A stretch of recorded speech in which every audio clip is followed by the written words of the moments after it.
I'm Kensley Peterson, and today I'm going to be discussing bias in the American media. So, one of the main things that I noticed throughout my research for this essay, this project, was the blatant show of bias. For example, news sources like CNN or NBC, definitely it is very obvious that while they do report on both viewpoints in the articles that they produce, it is very obvious that they're kind of going about it with an air of our opinion is right, these other people are terrible, side with us. And the same goes for more conservative leaning news sources, such as Fox News. They do report as well both viewpoints. They include quotes from both Republicans and Democrats.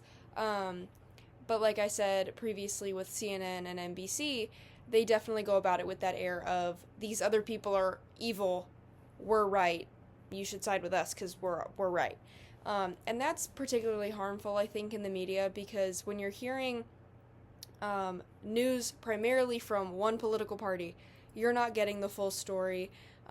You're getting a very edited story, I guess you could say, of the big picture, which, like I said, is harmful because that just gives you a very small worldview that doesn't give you all of the information. If you're reading media that consistently demonizes one particular political party, you're probably going to begin to side with that. Same with media or political media socialization.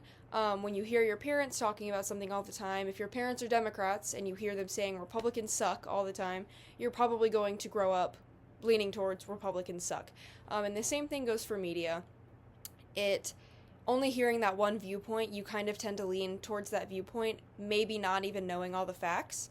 And I think that, as I stated in my essay, that kind of creates a hive mind mentality, which is, I think, a big problem in America recently, is a lot of people are hearing the news and hearing the media from one particular news source that's associated with one particular political party, and that just kind of skews everyone's perception of what's going on right now.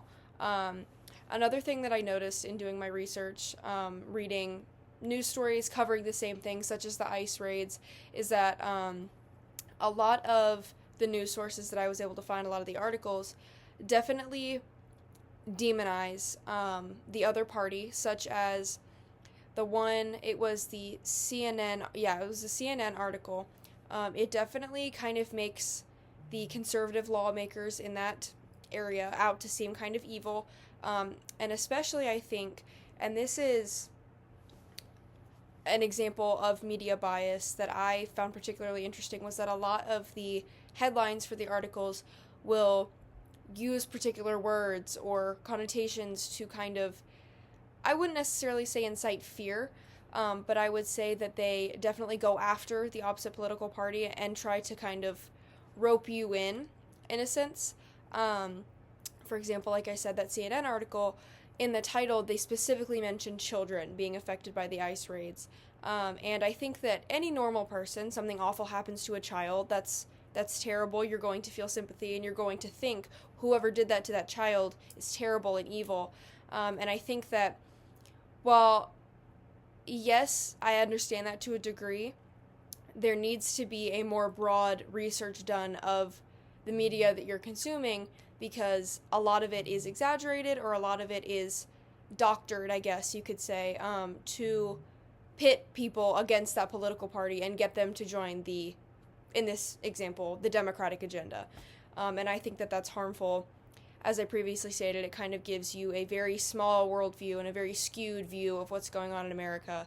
And I think that if there were more neutral news sources, you would kind of be able to get things from both sides, and get the accurate information without all of the going after each other and trying to demonize the other party. You would just simply be getting the information so that you could educate yourself.